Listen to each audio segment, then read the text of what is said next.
ஒரு மனிதனை பொறுத்தவரைக்கும் இஸ்லாம் எந்த அளவுக்கு தற்பெருமையை பயப்படுகிறது என்பதை நம்ம தெரிஞ்சிருக்கணும். இப்போ நம்ம ஹுத்தூரத்தை நம்ம விளங்கப்படுத்திக்கிறோம், இப்போ அப்படி ஆபத்தை விளங்கப்படுத்துரு.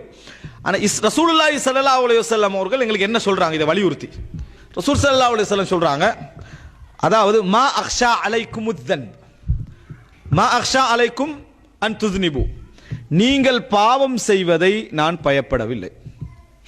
பாவம் செய்வதை பயப்படவில்லை. நீங்கள் பாவம் செய்யாமல் இருந்து உங்களுக்கு ஏற்படுகின்ற சுய திருப்தி இருக்கிறதே, அதை நான் பயப்படுகிறேன். நாங்கள் ரசூல் ஸல்லல்லாஹு அலைஹி வஸல்லம், நீங்க பாவம் செய்வதை நம்ம பயப்படவில்லை, அதனால் உங்களுக்கு ஏற்படுகின்ற ஒரு சுய திருப்தி, நம்ம பாவம் செய்யவில்லையே என்று சிந்தனை மூலம் ஒரு ஏற்படுமே, அதனால் ஏற்படுற ஒரு சுய திருப்தி இருக்கிறே, தற்பெருமை, அதை நான் பயப்படுகிறேன் என்று ரசூல் ஸல்லல்லாஹு அலைஹி வஸல்லம் சொன்னாங்க. உடனே நினைச்சிடப்படா அப்ப நம்ம சினிமா பார்க்கறது சரிதான், நமக்கு தற்பெருமை இல்லாமல் இருக்குது பாருங்க, விளங்கிட்டா, அழிஞ்சு போகக்கூடிய அந்த தற்பெருமை இல்லாமல் நம்ம சினிமா அது பிரச்சனை இல்லை. ஏன்னா இதோட ஒப்பிட்ட ரசூல் ஸல்லல்லாஹு அலைஹி வஸல்லம் கூட இதை என்ன செய்யலை, பயப்படலைன்னு நினைச்சிடக்கூடாது. என்றைக்கு ஒரு மனிதன் ருக்கூன் தனக்கு தான் செய்கிற பாவத்தில் திருப்தி அடைகிறானா அது ஒரு தற்பெருமை தானே. தான் செய்கிற பாவத்தை ஒருத்தன் துடிச்சுக்கின்னு இருக்கணும், அதை விட்டுட்டு நம்ம செய்கிற சரிதான் அப்படின்னு ஒரு பாவத்தில் ஒருத்தன் திருப்தி அடைஞ்சான்னு வைங்க, அது ஒரு தற்பெருமை. அல்லாஹ் மன்னிப்பா நம்ம சொர்க்கத்தான் போட போறான்னு நம்பிக்கை. எனவே எப்பொழுதும் நம்ம இதில் புரிஞ்சுக்கணும்னு சொன்னால், நீங்கள் பாவம் செய்வதை நான் பயப்படவில்லை, பாவம் செய்யாமல் இருந்து ரசூல் ஸல்லல்லாஹு அலைஹி வஸல்லம் பொதுவாக ஒரு மனிதன் ஒரு மோசமான விஷயத்தை சொல்ல போறான்னா அதுக்கு எதை ஒப்பிடுவான், அதை விட கொஞ்சம் குறைஞ்ச மோசமானதான் ஒப்பிடலாம். அதை விட கொஞ்சம், அதாவது களவு பரவாயில்ல அப்படின்னு நீங்க சொல்லணும்னா அதோட தொழுகையை ஒப்பிடுவீங்க, தொழுகையை விட களவு எவ்வளவு பரவாயில்ல அப்படியே சொல்லுவீங்க. கொள்ளையை விட களவு எவ்வளவு பரவாயில்லன்னு சொல்லுவீங்க, கொள்ளையை விட களவு அப்படின்னா அர்த்தம் என்ன, கெட்டதை ஒப்புற நேரத்தில் இன்னும் அதை விட மோசமானதோடு தான் என்ன செய்யும், ஒப்பிடுபடும். நம்ம என்ன செய்யணும், புரிந்து கொள்ளணும். அதே போல ரசூல் ஸல்லல்லாஹு அலைஹி வஸல்லம் பாவத்தையும் தற்பெருமையை ஒப்பிடுறாங்கன்னா ரெண்டு ஆக மோசம்னு அர்த்தம், ரெண்டு என்ன ஆக மோசமான ஒரு அம்சம்னு அர்த்தம். அப்ப அதனால் ஏற்படக்கூடிய சுய திருப்தி தற்பெருமையை பயப்படுகிறேன். இதனால தான் இமாம் முத்தர்ரிஃப் என்ற ஒரு அறிஞர் சொல்றாரு, லிஅன் அகூம ஃபில் லைலி காயிமன், அதாவது இரவிலே நான் எழும்பி நின்று தொழுது, காலையில உஸ்பிஹு முஅஜபன், தற்பெருமை உள்ளவனாக விடுகிறதை விட இரவில தூங்கியவனாக இருந்து காலையில நாதிமன் வருந்தியவனாக விடுவது எனக்கு சிறந்தது என்றார். இரவு ஃபுல்லா தொழுதுட்டு காலையில விடுகிற நேரத்தில் என்ன, அல்ஹம்துலில்லாஹ் இரவுல தொழுதுட்டோம். பெரும்பாலும் இந்த ஊர்ல எவனும் தொழுதிக்க வாய்ப்பில்லை, நம்ம தான் தொழுதிப்போம். நம்ம இந்த பில்டிங்ல எவனும் தொழுதிக்க வாய்ப்பில்லை, நான் தான் தொழுதிக்கிறேன். அப்படி சுபஹுக்கு பள்ளிக்கு போற பேத்து பார்க்குற, அப்படி வலை சலாம் கொடுத்தோன்னே ஒரு 5 மினிட்ஸ் இப்படி தான் இருக்கிறது, இந்த பக்கத்தில் எவனும் இல்லை, நம்ம பில்டிங்ல இருக்கிற எவனுமே இல்லை. அப்புறம் இங்கே ஒரு அஸ்ஸலாமு அலைக்கும் பார்க்குற எவனுமே இல்லை. சலாம் கொடுத்ததோடய என்ன, அந்த சுபஹ் தொழுகை அவனுக்கு கிஃப்ட். என்ன, யார் யார் வரலையும் அவனை பற்றி ஒரு வாட்ச் பண்ணுறது, வாட்ச் பண்ணிட்டு உள்ளத்தில் ஒரு கெட்ட, நம்ம சொல்றது மேல ஒன்றும் இல்லை, உள்ளத்தில் சின்ன ஒரு கெட்ட எண்ணம், என்ன, இவன்லாம் இன்றைக்கு சுபஹுக்கு வரல, இன்றைக்கு குளிர் நேரம் அதிகமா, அதில் வேற நான் வந்திருக்கிறேன், நம்மள இமாம்கள் காலத்து மனிதர் நம்மளாம், விளங்கிட்டா, குளிர் நேரத்தில் நம்ம வந்திக்கிறோம் பாருங்க, இந்த திருப்தியெல்லாம் ஷைத்தான் வேகமா போடுவான். இதை நினைச்சு சுபஹ் தொழாமிக்கிறோம், சந்தோஷப்படக்கூடாது, விளங்கிட்டா. அதாவது நம்ம பேசுற சப்ஜெக்ட் தொழுகிறவனுக்கு ஏற்படுற திருப்தி, தொழாதவன் பாவம், அது பெரும்பாவம். ஆனா தொழுகிறவன் அவன் என்ன நினைக்கணும், சலாம் மலக்குமார்களுக்கு சலாம சொல்லிட்டு, விளங்கிட்டா, அஸ்ஸலாமு அலைக்கும் மட்டும் இங்க கீழே பார்த்தா சரி.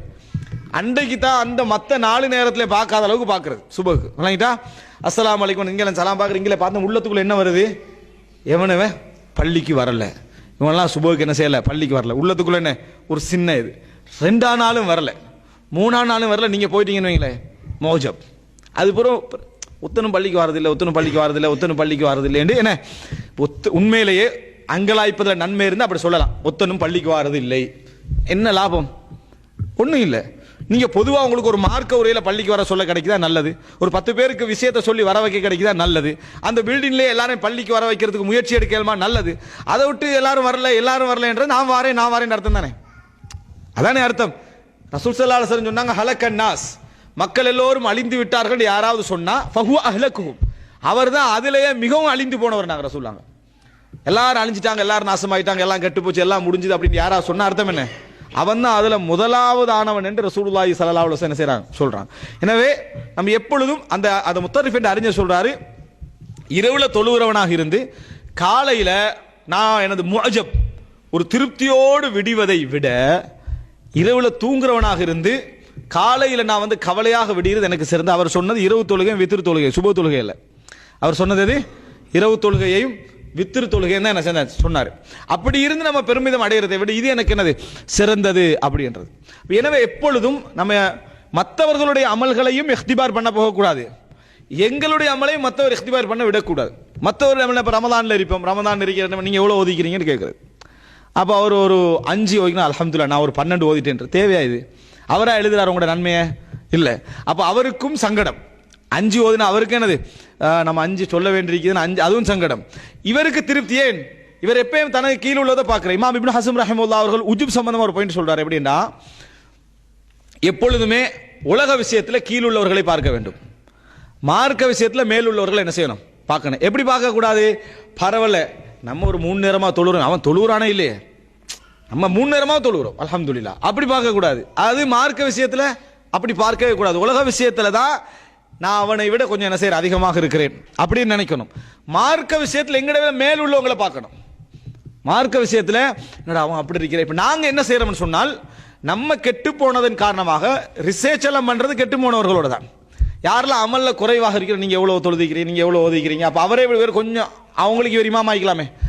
அதனால என்னது, அந்த மாதிரி கேள்வியை கேட்டு திருப்தி அடைஞ்சுக்கிறது. அவன் 12ன்னா நான் 13, அவன் வந்து என்னது சுன்னத்து நம்ம பார்க்குறேன். இப்படி தன்னை திருப்திப்படுத்திக் கொள்ளக்கூடிய ஒரு மனநிலையை என்ன செய்து நம்ம உருவாக்கி கொள்கிறோம். இதை அதாவது ஆரம்ப கால அறிஞர்கள் ஒருவர் இமாம் முத்தரிஃப் அவர்கள் சொல்றாங்க, எனக்கு காலையில் இந்த எஜாப் இல்லாமல் விடியணும், என்ன தற்பெருமை இல்லாமல் விடிய வேண்டும். அப்ப ரசூலுல்லாஹி ஸல்லல்லாஹு அலைஹி வஸல்லம் சொல்லக்கூடிய வார்த்தை என்ன, நீங்கள் பாவம் செய்யாமல் இருந்து உங்களுக்கு ஏற்படக்கூடிய தற்பெருமை நான் பயப்படுகிறேன் என்று ரசூலுல்லாஹி ஸல்லல்லாஹு அலைஹி வஸல்லம் அவர்கள் சொல்லியிருக்கக்கூடிய செய்தியை நாம் என்ன செய்கிறோம், பார்க்கிறோம். அப்ப நாம் மிகவும் கவனிக்க வேண்டிய ஒரு விஷயம், ரசூலுல்லாஹி ஸல்லல்லாஹு அலைஹி வஸல்லம் இதை பயந்திருக்கிறார்.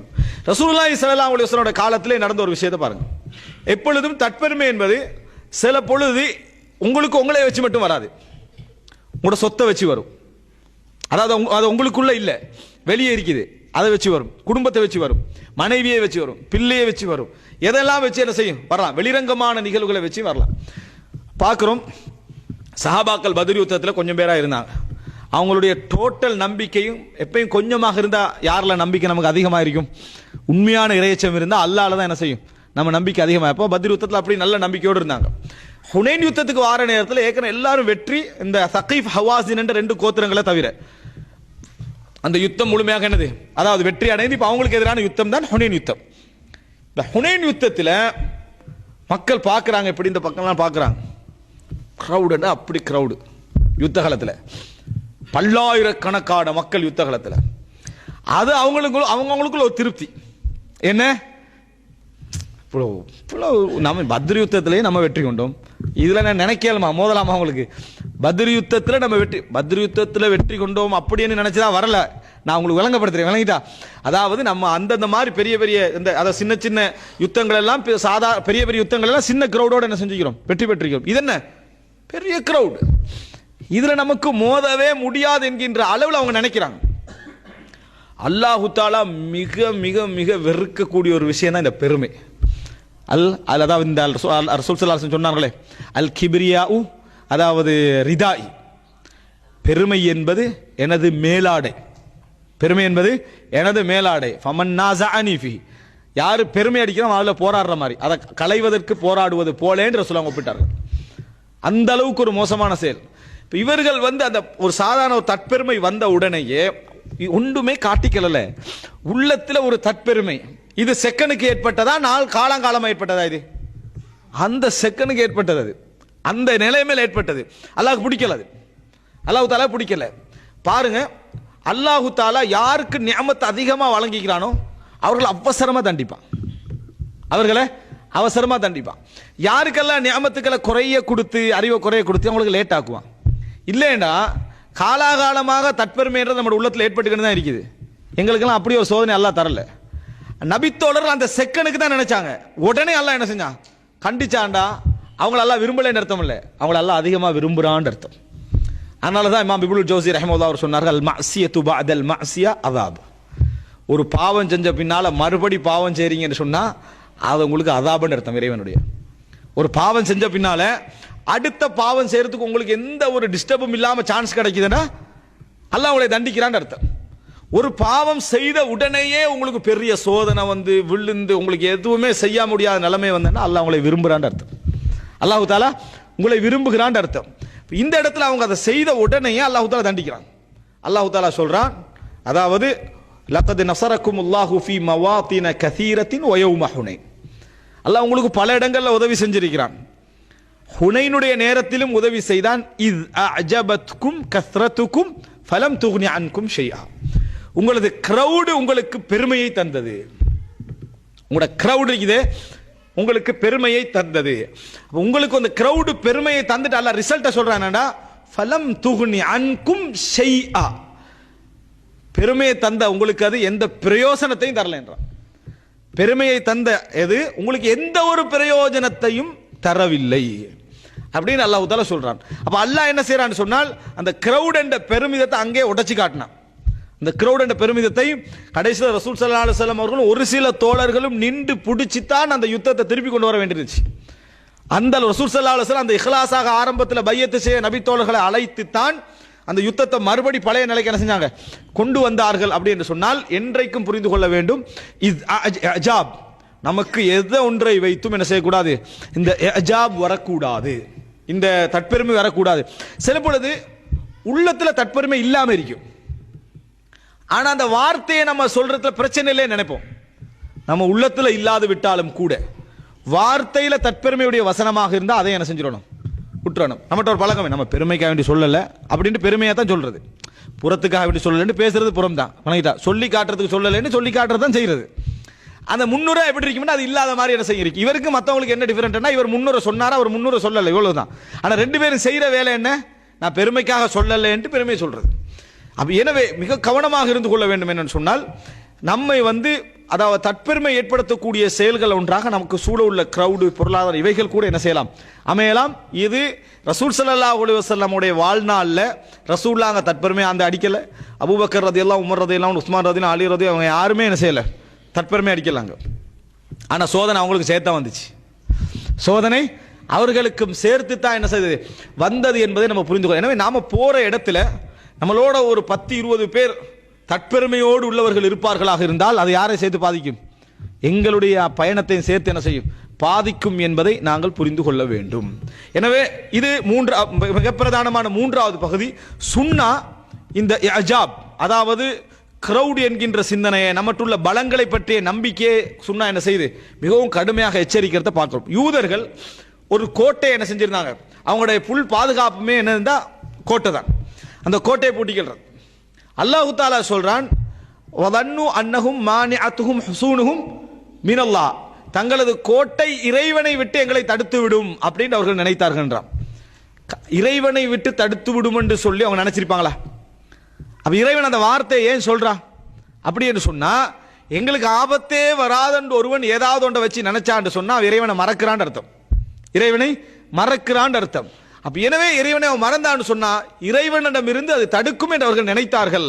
ஆனா அல்லாஹு தஆலா அவர்கள் நினைக்காத புறத்தால் என்ன செஞ்சான், அவர்களை அழித்தான்னு குர்ஆன்ல அல்லாஹு தஆலா சொல்லி காட்டுகிறான். எனவே சுன்னா எங்களுக்கு கடுமையாக எச்சரிக்கிறது. சுன்னா தற்பெருமையை பற்றி சொன்ன செய்திகள் என்ன,